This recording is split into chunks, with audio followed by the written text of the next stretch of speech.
Coucou, c'est Géraldine de Scrap en Fleurs, j'espère que vous allez bien.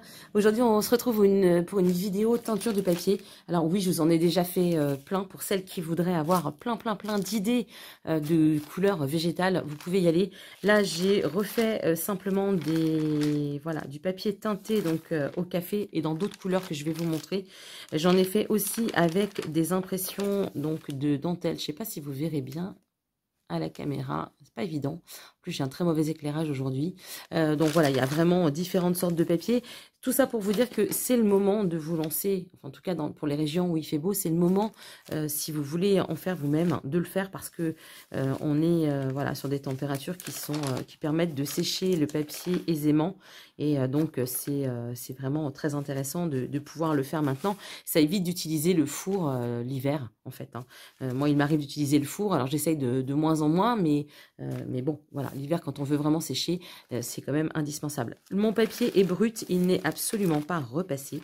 Je sais que certaines le repassent. Moi, j'aime bien ce côté, justement, pas repassé. Donc, vous voyez, les couleurs sont un petit peu différentes.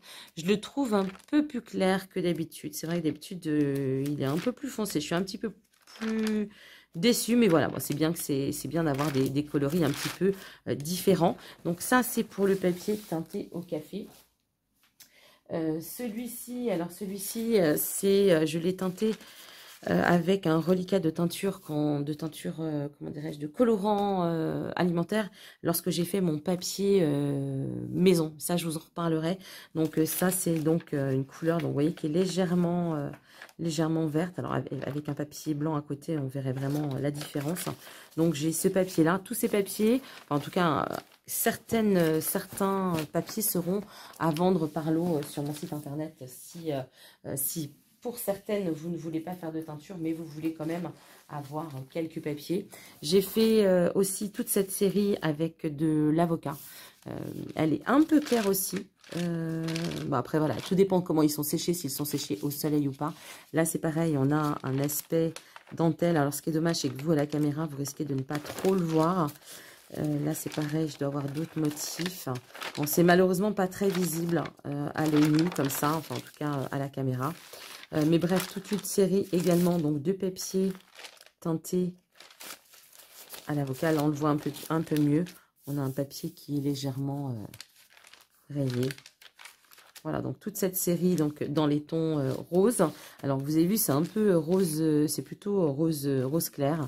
Rose pâle. J'ai aussi parfois, je le fais aussi à la betterave. Alors pas pour l'instant, je le ferai un petit peu plus tardivement, je pense plutôt au mois de septembre quand les betteraves seront dans le jardin. Et puis j'ai fait aussi celle-ci et c'est surtout ça qui fait que je vous fais cette vidéo aujourd'hui parce que je voulais à tout prix, parce que c'est vraiment, c'est le moment, donc il ne faut pas tarder si vous avez en tout cas ce qu'il faut dans le jardin. Je vais vous montrer les différents papiers, les différents motifs. Alors, parce qu'évidemment, en fonction du papier, on n'a pas du tout, mais alors pas du tout les mêmes résultats. Donc là, on est sur du papier blanc. Là, on est sur du papier cahier. Et ici, on est sur du papier de bullet journal. Donc, vous voyez, fonction... Alors, il y a 2 bains, je l'ai fait en 2 fois. Bien évidemment, quand on est sur la fin du bain, les couleurs sont moins intenses puisqu'elles sont... enfin, les papiers que vous mettez avant absorbent en fait tout ce qui est pigment. Donc c'est vrai que les bains de fin de bain, on va dire, c'est un peu plus léger en couleur. Mais vous voyez, fonction du papier, on n'a pas du tout le même résultat. Parce que ça a été fait en début de bain et certains ici ont été faits en début de bain et on n'a pas du tout la même chose. Donc ça, c'est fait avec du cassis. Alors, je n'ai pas, comment dirais-je, utilisé des cassis... c'est des cassis du jardin, mais je ne les ai pas utilisés spécifiquement pour ça. Vous savez que j'aime pas trop le gâchis. Alors quand c'est du café, je prends souvent du café qui a déjà été utilisé, etc. etc. Là, le cassis, on les accueillit pour faire de la gelée. Donc ma mère a fait la gelée de cassis. Et avec tous les résidus, c'est-à-dire tout ce qui est peau, pépins, etc. qui ne viennent pas dans la gelée, hein, puisque pour la gelée, on ne récolte que le jus.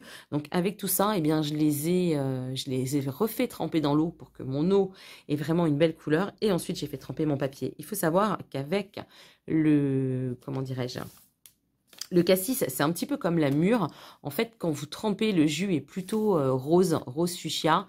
Et puis ensuite, avec ça s'oxyde en fait avec l'air et ça devient un peu plus violet. C'est pour ça qu'on a vraiment tous ces décalages donc de couleurs, et que pourquoi voilà mes taches ici sur certains papiers sont plus claires et plus vives que les papiers eux-mêmes qui sont plutôt bleu-gris en fait, hein, puisque ça tire vraiment sur le bleu-gris, simplement parce que ça s'oxyde en fait. Et donc avoir les papiers en sortie tout de suite violet, c'est un peu plus dur. Par contre, vous verrez après, je vais vous montrer, puisque j'en ai profité pour faire mon tissu.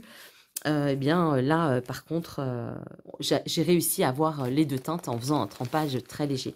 Donc tout ça, c'est la récupération de feuilles de cahiers de mes fils hein, quand ils allaient à l'école. Donc tous les cahiers que j'avais gardés pour leur faire plaisir. Et donc à l'intérieur, évidemment, il y a toujours des cahiers qui n'étaient pas finis. J'ai récupéré toutes ces pages. Alors ça fait un petit moment, hein, bien sûr, que vous m'entendez parler de ces fameux cahiers. Il me reste encore un petit peu de papier, j'en ai plus beaucoup, mais il me reste encore un petit peu de cahier, de papier de cahier. Donc vous voyez, ça m'évite de prendre des cahiers neufs pour faire ça. Vous voyez, les teintes, c'est vraiment, les résultats sont vraiment différents. Et je trouve que c'est super. Donc avec du cassis, bien sûr, vous pouvez faire la même chose avec de la mûre. Si vous voulez avoir plus de détails sur toutes mes teintures, sachez qu'il existe une vidéo sur le sujet, même plusieurs, que je vous remets donc en barre d'infos. Dans le petit, vous aurez toutes les vidéos. Et puis là, bien, on est sur du papier d'imprimante. Vous voyez, on est vraiment pareil sur des bains différents. Pourtant, voilà, ils ont tous été faits quasi en même temps. Mais vous voyez, on a des couleurs différentes. Regardez ceux-là comme ils sont beaux.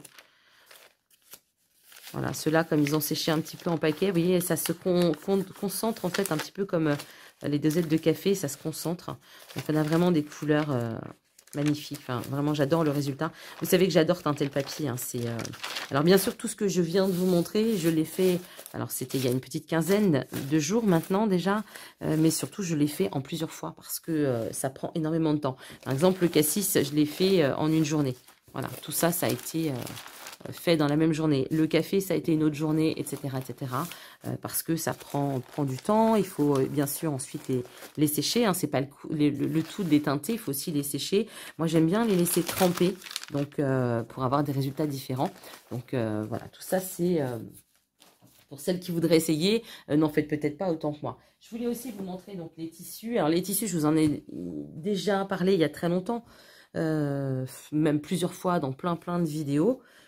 Puisque je fais souvent de la teinture, il m'arrive évidemment de le faire à la betterave, je le fais également à l'ortie, au thé, au café, enfin bref, tout un tas de choses. Et regardez, donc vous voyez, on est sur les mêmes tissus, mais vraiment c'est la même matière, parce que c'est pareil, d'un tissu à un autre, vous pouvez également avoir des changements de couleur, c'est normal. Mais là, on est sur le même morceau de tissu qui est un vieux drap ancien qui était quand même assez épais. On est sur... c'est pas du lin, mais c'est vraiment, on est sur du tissé très fin. On fait plus ce genre d'ouvrage ou alors à des prix déraisonnables. Donc voilà la différence en fait de teinte. Donc avec ces grands morceaux, eh bien je m'en sers pour couvrir des junks ou des albums. Donc vous voyez, on a vraiment des réactions un petit peu différentes en fonction du morceau de tissu. Et puis j'en profite toujours pour faire... Je vais faire attention parce que j'ai une bougie qui est allumée, qu'elle n'aille pas me flamber. J'en profite aussi toujours pour faire des petits morceaux. Donc là, ça c'est ma série donc au cassis.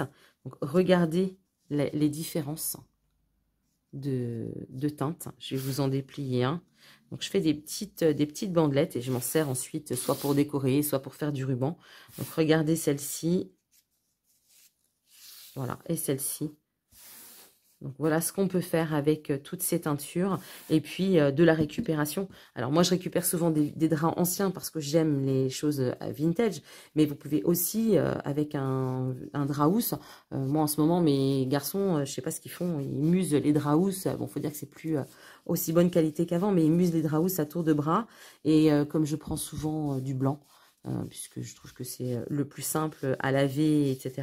Donc du coup, eh bien je fais aussi souvent des chutes avec des draps tout simples. Et je vais vous les montrer. Donc celui-ci, c'est fait avec le papier vert que vous avez vu, enfin bleu-vert que vous avez vu au début. Vous voyez, la teinte sur le tissu est complètement différente de la teinte du papier. Donc ça, c'est ce que j'ai fait dernièrement, puisque j'en ai encore plein d'autres, mais que je n'ai pas stocké ici. Donc là, on est sur du bleuté. Donc ça, c'est avec un résidu de papier fait main. Voilà, il me restait pas beaucoup d'eau, mais je me suis dit que ça pouvait être sympa de faire des petits... Donc on est un petit peu sur du violet, on n'est pas sur du bleu, on est sur du bleu un peu violet. Alors différent de celui-ci, hein, mais on est sur un bleuté plutôt par main. Ici, donc on a tout ce qui est au café, et puis là j'ai fait tout ce qui est à l'avocat. Vous voyez, on a vraiment des teintes.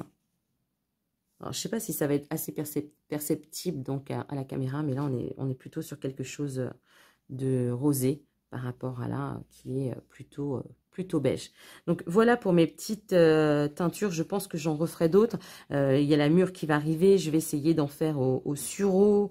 Qu'est-ce que je vais encore faire? Ah oui, j'ai une de mes abonnées qui m'a dit d'essayer au chou rouge. Alors ça, je pense que ce sera plus cet hiver. Mais là, je pense qu'en septembre aussi, j'attaquerai sur le raisin, puisque je vais avoir du raisin dans le jardin. Alors, je ne sais pas si sa couleur sera très intense, hein, mais après, voilà, le tout, c'est de tester. N'hésitez pas à me dire si vous aussi, eh bien, vous faites votre teinture. C'est toujours sympa d'avoir vos idées. Et voilà, puis je vous reprécise que si vous souhaitez des papiers, eh bien, vous en avez quelques-uns que vous pourrez retrouver directement donc sur mon site internet, que vous aurez en lien donc en dessous la vidéo. Je vous dis à très vite, prenez bien soin de vous, bye bye.